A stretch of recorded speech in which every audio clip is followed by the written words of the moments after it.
Hello people, this is New Sensei. It's been 6 years exactly to this day since I bought my first bow, the Samick Angler, which I no longer have. 8 months later, I bought my second bow and my current bow, the W&W Inno CXT.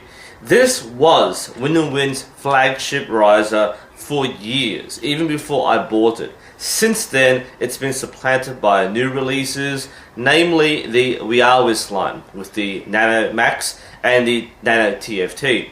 But the Inno series is still heavily promoted in its lineup, and you can still find these stock installs brand new. These risers are still being manufactured, and it must be for a reason. So today we'll examine my own bow, the Inno CXT. The W&W Inno CXT has a proud history, having been used at the top level of competition for many years. The design is instantly recognizable as a W&W pattern, with smooth contours and an elegant, sporty design. Being made from Royal Cross carbon, the Inno CXT is a balance between light, controllable weight and strength, and the difference between this riser and mid-range risers is night and day. Being a flagship model, the Inno CXT comes in numerous glossy colors and several two-tone designs, as well as matte black and matte grey. The updated CXT models also come in lighter pale colors.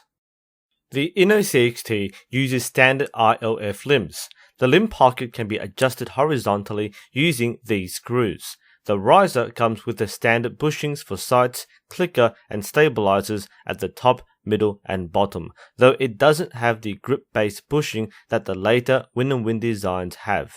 The riser has an interesting adjustable weight system. Below the grip, up to 3 of these weights can be added on each side, adding around 200 grams of extra mass. This gives the bow a remarkable degree of adjustment to suit individual archers. This system is not available in updated light color versions. The grip is very well shaped. The smooth surface allows the hand to slide into the right position, properly supported by the gentle contours without feeling too obstructive. Most archers will find that they can use the grip without modification. The bow wants to stay steady in the hand. That said, it doesn't seem to have the inertia that the later W&W models have, but for its time, the CXT was excellent and is still a stable platform in experienced hands. While I wouldn't say it's weightless, it does feel very well balanced. If you don't like the lightweight, then you can adjust the weight on the riser itself to increase the mass of the riser. But regardless, this is just a really nice thing to hold. It feels just right, and coming from a heavy magnesium riser, which feels quite dense and heavy in the hand, moving to a carbon riser was a world of difference. By the way, check that rainbow out. I mean, that is such a clean backdrop. You can see that rainbow all the way across. It's Providence, I tell you.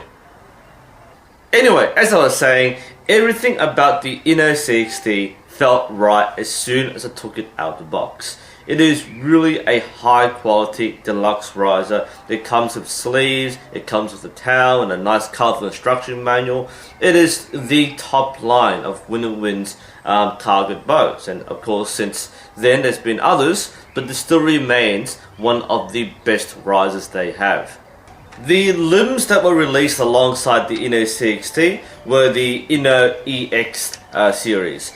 These again were built up from the previous Inno series, with the EX being the newer version. There are 2 variants of this limb, the EX Power, which are carbon limbs, and the EX Prime, which were wood core limbs. Both were high performance limbs. Of course, one's carbon, one is wood.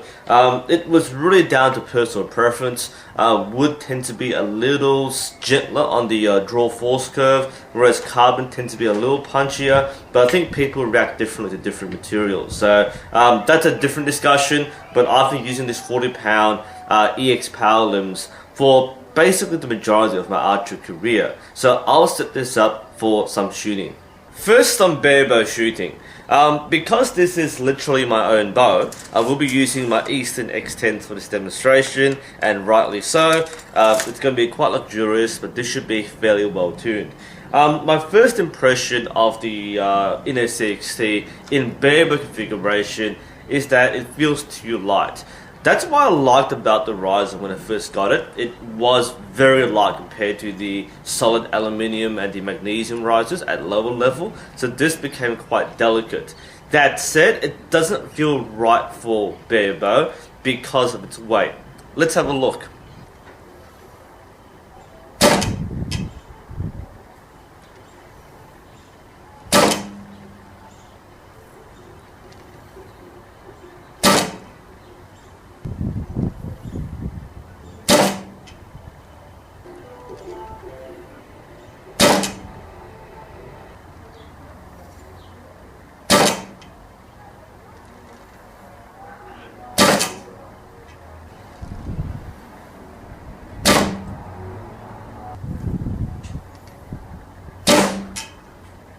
Now, it does feel weird to shoot my own bow as a bare bow. This is my competition Olympic bow, so taking everything off makes it feel a little stranger.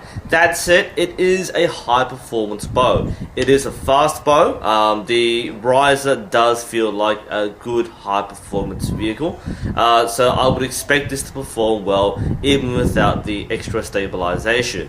You can keep the bow on target, it should go fairly straight. And it feels good. Now, as a bare bow specifically, I feel the lightweight works against it. While it is easy to handle and not fatiguing to use, the fact that it's designed specifically for freestyle shooting means that you can probably get more balanced, heavier bare bow risers, which are designed specifically for that discipline. This works, but the sheer fact that it's a high quality performance riser, it will perform well, but it's not the main intent of this riser. So let's set this up for Olympic style shooting. This is kind of weird because this is what I normally shoot. It's less of a review and more of a practice video. But hey, here we go. I'll say right away that this is what this bow is specifically designed for. Sure, there's bare bow shooting, but the reality is that the balance and weight of the riser is easily compensated by the addition of stabilizers. So when you push it out, it feels very steady. That is why you have stabilizers. So yeah, because this is specifically designed for Olympic style or freestyle shooting, then this feels right. This feels natural, and this is what you're meant to use to get the most out of this riser. Now, if you've been following me for the past few videos, I've said many times, it's been a long time since I shot this bow. Well, it's been a day now, but before that it's been 5 months, so it's a nice comeback. Let's have a go.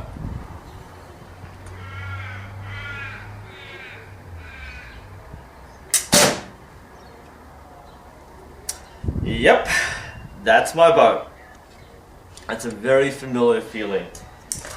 It's been unfortunate that I don't get the chance to use other bows for a long period of time. I only borrow them for like a day or a week and just use them for an hour or so. But of course, this is my own bow which I've used for 5 years, so I'm very familiar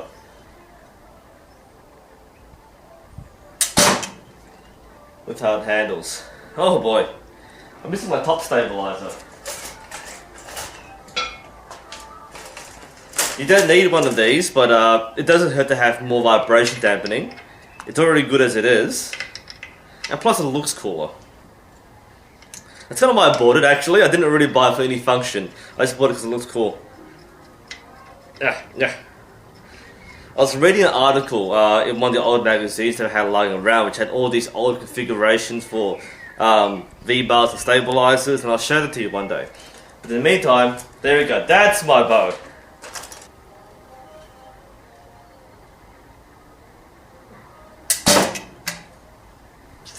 Yep, that's my bow. Suffice to say, it's a good bow. This really needs no further explanation.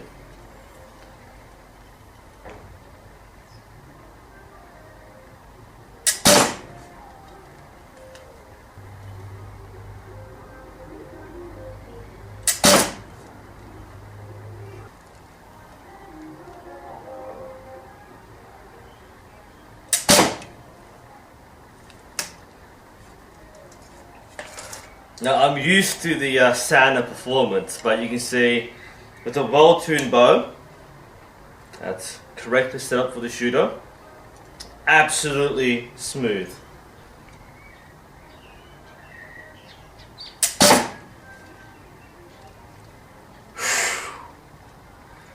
I feel kind of bad for the people who've been watching me shoot barebow trad for the last few months, because that's obviously not my actual discipline. This is my actual discipline. And I feel like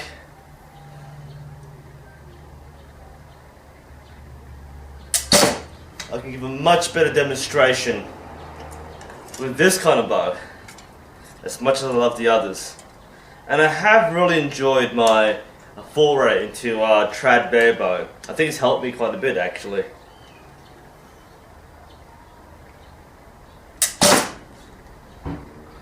And I'm very pleased that after 5 months off, my form hasn't deteriorated that much.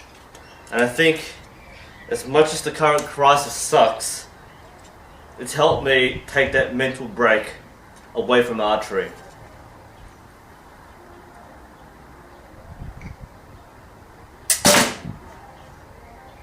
Ooh, that's nice. This kind of archery can be quite stressful because you have much higher expectations. You're not doing it as much for fun.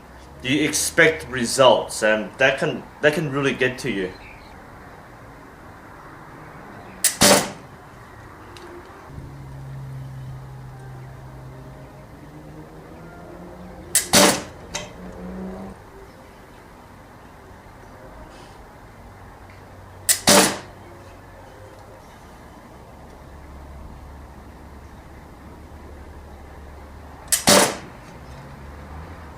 I don't normally show my target, but in case you're wondering what I'm seeing, that's the grouping I expect at 5 meters in my backyard. So asking me what I think of my own bow is kind of silly. If I didn't like the bow, I wouldn't be using it for 5 years. And I'm not saying this because I'm a sponsored shooter. I'm not. I bought this bow with my own cash. This was my second purchase. So I bought one cheap bow and then I went straight to this. Why did I buy this? Because this is what I saw being used at the Olympics at the time, and it looked like a very popular, amazing, high-performance bow. And when I got it, that was the impression I got. So it wasn't just marketing, sponsorship drivel. It was actually legitimately high performance. So I was very happy with it. And this is the kind of bow I bought to grow into. I didn't want to buy a mid-level bow and be restricted by its limitations, given that I was advancing at that time rather quickly. It slowed down since, but I knew that the bow would not be the bottleneck. I consider this to be a benchmark for high-end competitive bows.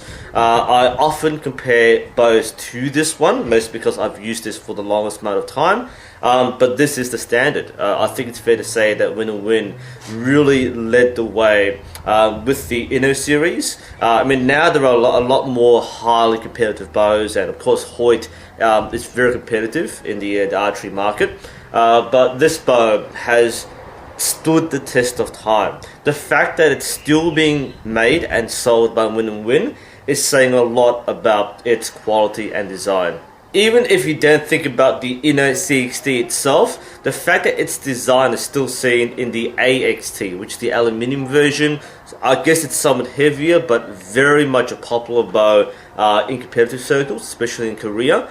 And it is the same basis for the shape used in the W&W Nano Max, and of course the upgraded version, the Inno Max. So it is a very iconic bow. It rightly deserves the praise it got. You'll find lots of rave reviews from people who've bought this bow, and I'm definitely one of them. I think this is still one of the best bows I've handled. It's rivaled only by the current generation of competitive bows, whether aluminium or carbon, but there's a reason why this is still being sold in its current lineup. I'm surprised too.